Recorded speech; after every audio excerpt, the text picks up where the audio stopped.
And finally, our colleague Hanai Tsukada isn't here to speak on this resource that she's been working on for a few years now, but we also demoed Time and Place at UBC, Our Histories and Relations. And this is a really interesting resource. It is an interactive timeline that overlays sort of like broad moments in Canadian history with UBC's history, as well as history of UBC Aboriginal students. And in fact, this year, the project was also given a green light and some funding to develop an additional timeline layer, which will be our team, Hanai, working collaboratively with Jason Woolman, who is a senior archivist at the Musqueam First Nation, and a student worker who will be adding a Musqueam layer to the timeline as well. And this is not just an interactive timeline, but there are also instructional resources that are attached to it, so ways of implementing this timeline in multiple courses. A lot of the resources that you see that we've developed are freely available, open resources that are accessible online and can be applied across many different disciplines in a lot of different contexts.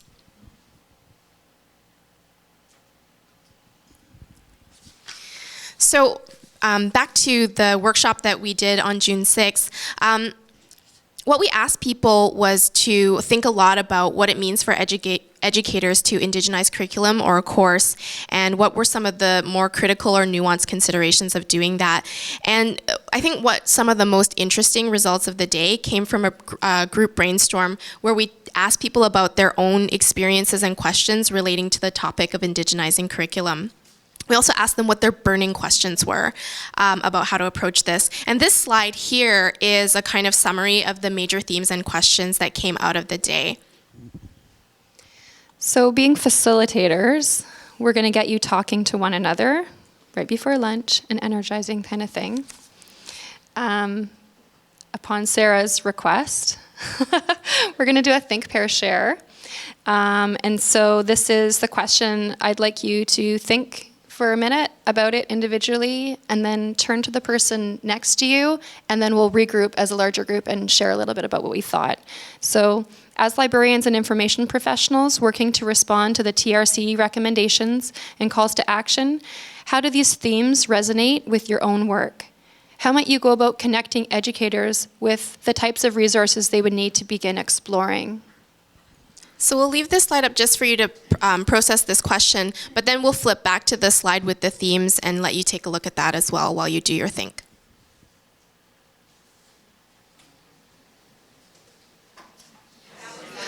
Okay, recognizing that we are slowly losing people, maybe let's come back. Let's come back to the larger group discussion.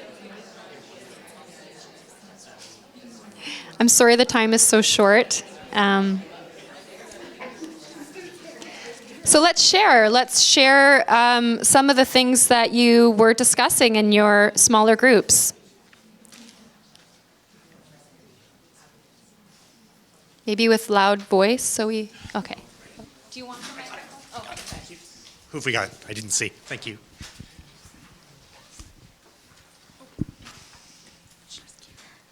So we started talking, and then you called us back.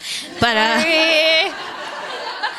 way to shut us down, Janie. I should say that Janie and I have known each other for years.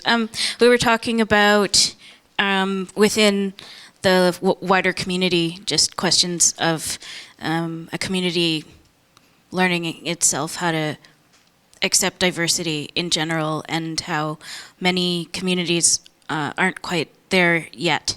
And so when you throw Indigenous information and considerations into the mix, it's like a whole other layer of complicated, I don't know, does that about sound right? And how the different cadres of groups of people within the community, be it staff or admin or governance bodies, are often at different stages, learning stages, and trying to bring everyone up to speed and comfort level.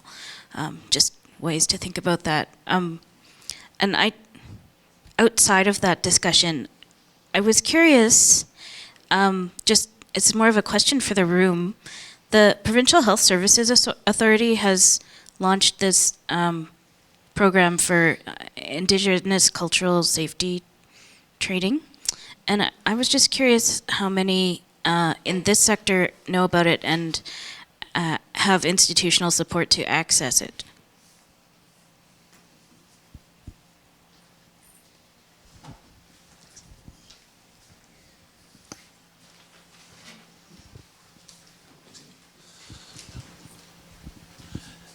So my name's Zah Joseph. I'm with BCIT Aboriginal Services, also with the Faculty and Staff Association at BCIT. Amazing work that you're doing. Questions and goals that we've actually just produced out of this discussion. We formed a group called the Diversity Circles, which is a faculty staff association led project to engage with staff at BCIT, starting with Burnaby and then reaching out to other 4 campuses to look at diversity. And we've put it in learning differences, Indigenous, and gender equity under the equity policies that are around in different equity and diversity offices. We don't have the size and structure that other institutions may have, but we really liked what you're saying about your Indigenous group within the LTC. Like ours is called the Learning Teaching Center. So has that always, maybe it's a question back, has that always been formed? Like, how did that form, or did you create that? About 6 years ago, I was seconded to the Teaching Learning Center because there wasn't any programming, there wasn't anything. And so I was working in the First Nation Studies program, and I was an advisor for Aboriginal students. And so they seconded me for a year, and they said, okay, tell us, what we should do, the type of programming. And then after a year, I was like, well, there's a lot of work to do. So that's how that kind of started. And then from then, Janie's just started last August with us, and we have another colleague, Hanai Tskata, who works a portion of her role with us. That's our team. So we're a smaller team in a larger organization. Do you want to talk about how that fits in with the strategic plan as well? Because your role is also... You can both. Just also, I just wanted to mention briefly, I think that the question of institutional support is a huge one and a significant one, and something that came up quite a bit when we were at the Festival of Learning, talking to people from many different institutions across many different levels, and the levels of institutional support and how it comes from different strategic initiatives. We're very fortunate at UBC to have an Aboriginal strategic plan that's part of the UBC Place and Promise. And so, having the opportunity to draw from that allows us in some part to do our work and to be able to connect our work to larger strategic goals. So I think you can't connect that from some of those policy-driven things, although I would say that on a day-to-day, we try to be on the ground when we do our work. Thank you. So my name is Kyla, and I work for the Faculty Association, or the trade union that represents BCIT faculty and staff. I'm also very privileged to serve as the trustee for the Vancouver Public Library, so I have 2 brains happening here.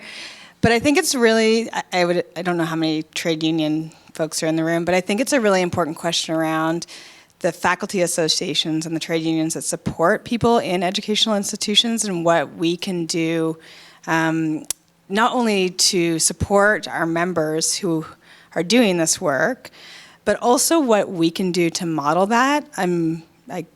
It brings up for me the question around how the faculty association itself implements truth and reconciliation recommendations, and what we do in terms of, and I don't speak on behalf of the leadership of the FSA, these are 2 of our directors, but when we think of things like collective bargaining and grievance processes, and what we do around implementing repair work, because they're fundamentally processes of repair and connection and collective, bettering, then how does that take from principles of First Nations learning or from the recommendations that we're seeing? Because I think that opens up a whole wide conversation around those processes that ultimately are about showing up and doing good work, as Sarah mentioned. Thank you.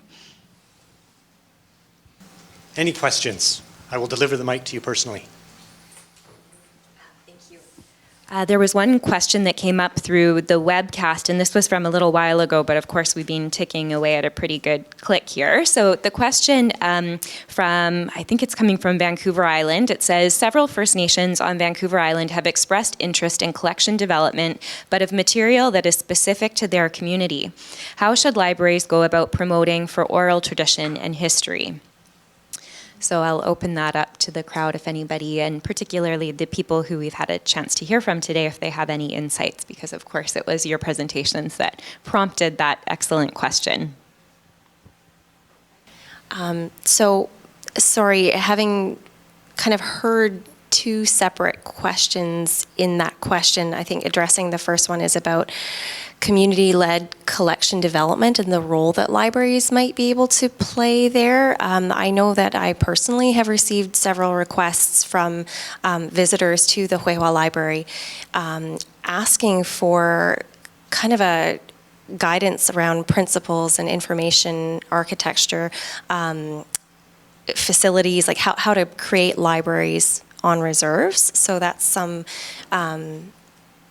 advice we've been sought out for, and we did put together a subject guide on things to think about if you're interested in starting a library, and library associations that are Indigenous library associations that are networks of people that you can consult with, if that's an initiative that you're looking for.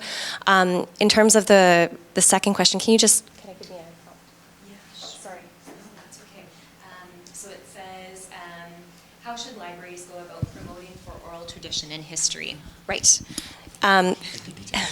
This one, it makes me think about a reference question that I'm asked quite a bit at Huehua. How do I cite my elders?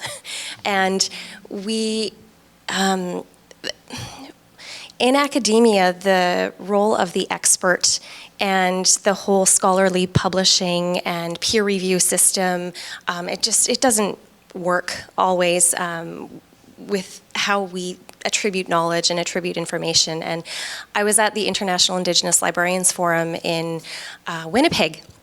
This was last summer, and Negon Sinclair put up a photo of 4 different scenes of landscape. And I just remember thinking that I knew what he was going to say before he said it. And he said, the land is our library. And our elders are our libraries. And so the format in which knowledge is disseminated, be it oral, be it print, be it material culture, all of that is valued. And how libraries can contribute to the value of that knowledge being shared is by community engagement. The Museum of Anthropology does amazing work with communities in repatriation of materials, in repatriation of the stories of what those materials are, in making sure that they're cared for in a way that is culturally respectful. And I think by working together with people who work with more formats of knowledge, be it digital, oral, I think just better understanding the formats in which knowledge is disseminated will help us work together on figuring out how to find a role for libraries in that conversation. I don't know if that answered the question. I hope the person is still there. Yeah, thank you. Other questions? All right, I think that's got it. So thank you again to both of you. Thank you. And I'd of course like to thank all of our speakers. It's been an amazing day of sharing experiences, sharing from the heart, and providing us with so much to take away, think about, and make the next steps together with. So I would thank all of them.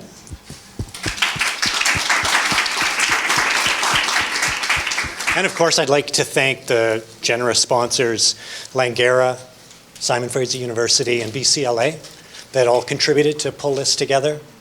And to the planning team. I think many of them had to leave, but some of them are still here. Thanks everybody for this too. Wonderful day. Thank you all. Bye. Bye everybody.